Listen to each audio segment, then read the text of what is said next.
சமூக ஆர்வலர் ஜகபர் அலி கொலை வழக்கை சிபிசிஐடி விசாரணைக்கு மாற்ற பரிந்துரை செய்திருக்கிறார்கள் புதுக்கோட்டை மாவட்ட போலீசார். கூடுதல் விவரங்களோடு இணைகிறார் செய்தியாளர் சதீஷ் மணி. வணக்கம் சதீஷ் மணி, இந்த செய்தியினுடைய முழு விவரங்களை பதிவு பண்ணுங்க. புதுக்கோட்டை மாவட்டம் திருமயத்தை அடுத்துள்ள துழாலூரை சேர்ந்தவர் ஜகபர் அலி.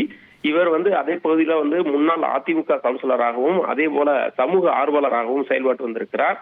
அந்த புதுக்கோட்டை மாவட்டத்தில் உள்ள கல் குவாரிகளில் கனிம வளங்கள் கொள்ளையடிக்கப்படுவதாக கூறி அடிக்கடி அவர் மாவட்ட நிர்வாகத்தில் புகார் தெரிவித்து வந்திருக்கிறார். இந்த நிலையில கடந்த வெள்ளிக்கிழமை விபத்து ஒன்றில் ஜகபர் அலி உயிரிழந்ததாக முதல் கட்ட தகவல் வெளியானது. பின்பு அவரது மனைவி அளித்த புகாரின் அடிப்படையில அது திட்டமிட்ட கொலை என்பது தெரிய வந்தது. பெரும் அதிர்ச்சி ஏற்படுத்தியது. இது தொடர்பாக அரசியல் கட்சி தலைவர்கள் எல்லாம் தங்களுடைய கடுமையான கண்டனங்களை தெரிவித்திருந்தனர்.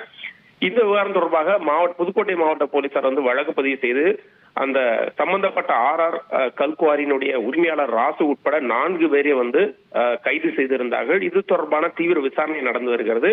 இது ஒரு புறமைக்கு கனிம வள அதிகாரிகளும் அந்த சம்பந்தப்பட்ட கல்குவாரியில் என்னென்ன முறைகேடுகள் சட்டவிரோதமாக எவ்வளவு பொருட்கள் எடுக்கப்பட்டிருக்கிறது என்பது தொடர்பான ஆய்வுகளையும் நடத்தி வந்திருக்கிறார்கள். இந்த நிலையில இந்த வழக்கை புதுக்கோட்டை மாவட்ட போலீசார் விசாரித்து வந்த நிலையில இந்த வழக்கை சிபிசிஐடி விசாரணைக்கு மாற்ற புதுக்கோட்டை மாவட்ட போலீசார் டிஜிபிக்கு பரிந்துரை செய்திருக்கிறார்கள். தொடர்ந்து டிஜிபி அளிக்கக்கூடிய அந்த முடிவினை தொடர்ந்து இந்த வழக்கானது சிபிசிஐடி விசாரணைக்கு மாற்றக்கூடும் என எதிர்பார்க்கப்படுகிறது. அரசியல் அளவில் பெரும் ஒரு கண்டனங்களை சந்தித்த இந்த வழக்கானது சிபிசிஐடி விசாரணைக்கு மாற்ற புதுக்கோட்டை மாவட்ட போலீசார் பரிந்துரை செய்திருப்பது இந்த வழக்கில் அடுத்த கட்டம்.